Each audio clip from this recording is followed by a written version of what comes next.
It's bean harvesting time. Got some bush beans. They seem to just all come out at one time. Great. Just got to be diligent in keeping them picked, because if you get too big, they get a little tough. We'll get a big bag of those. Now we're going to pick a sweet onion. Some of them are starting to lay down. You see a little bit of hail damage on them. We've got reds and whites. I'm going to go for a sweet yellow onion right here, I guess. That should be enough. Beauty.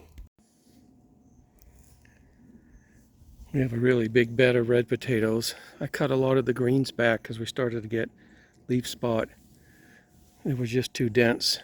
So we're going to try to peek down in here, see what we have. Alright, let's see if we can get some potatoes out without chopping them up. I always try to plant them enough apart so I know where to scoop with the shovel. I'm going to try to go right down this pipe.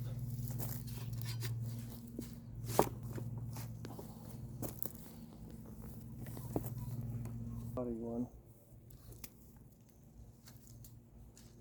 Okay, 5 now, 1 the other day, that's 6. Throw the greens away. That should be enough for this meal. So these are the 6 potatoes from one plant. Biggest is right about 4 inches across. The onions about 3.5. There's the green beans rinsed off. We're going to cook these a bit first. Take them out of the water. I'm going to cook these. We want them to be cooked. We don't want them to be mushy, al dente, because they are going to go into the broiler after this. I chopped up those green beans. Just boil them quickly for 4 minutes. Put them in cold water. Stop the cooking.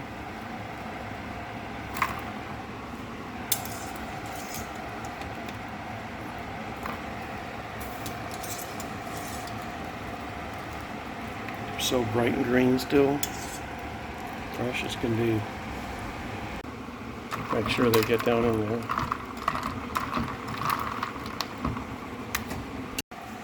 Now we're going to put the big potatoes in together.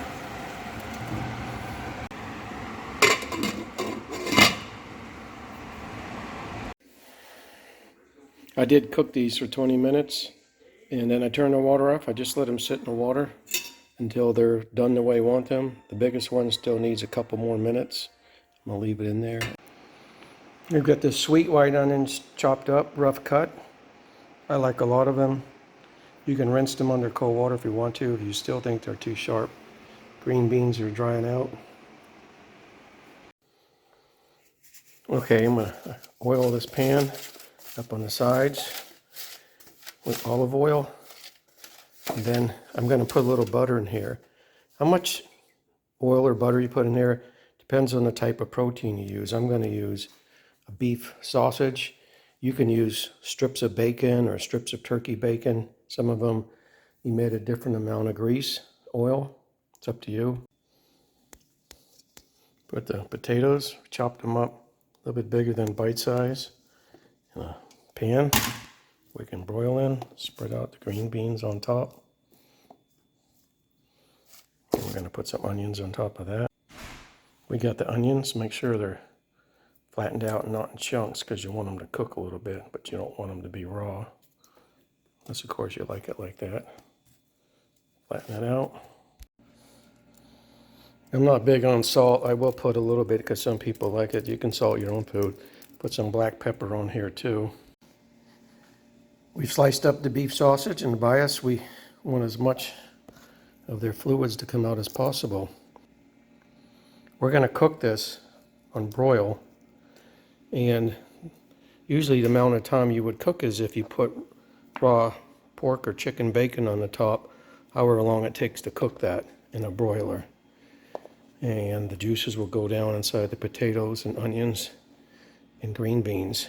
So sausage is already cooked, so I'm thinking maybe 10 minutes, but you know, when we see it start to brown up a little bit, we know we're done.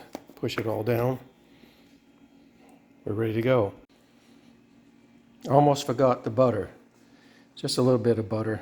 So we got the beans and onions and green beans picked from the garden about an hour ago. Sausage.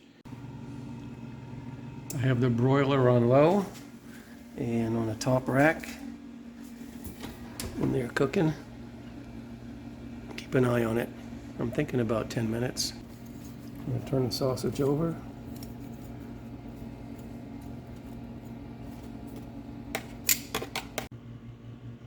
And there it is.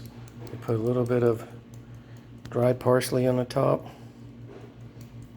mostly for looks. And there you have it. Green beans, potatoes, onions with beef sausage. And in German, Grüne Bohnen, Kartoffeln, Zwiebeln mit Rindswurst. Granny's special.